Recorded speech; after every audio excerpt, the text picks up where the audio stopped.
wife you married, the mother of your children, oyo maama w'abaana bo, your wife. mukyala wo. Or maybe you don't have a child yet. But that woman deserves to be loved and appreciated. Today, take your wife out.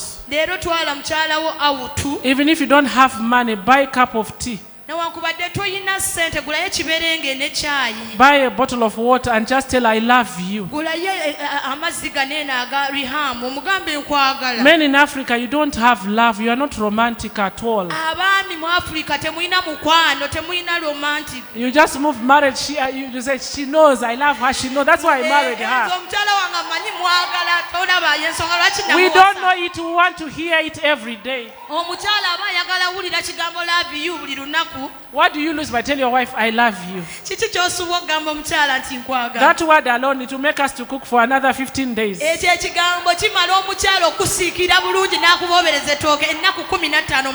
Because when you came to me, you used the words. And then what happened to the words? The way you get is the way you keep it. If you use the words I love you, use them again. People will envy you, wonder what you have done when your marriage is just flourishing.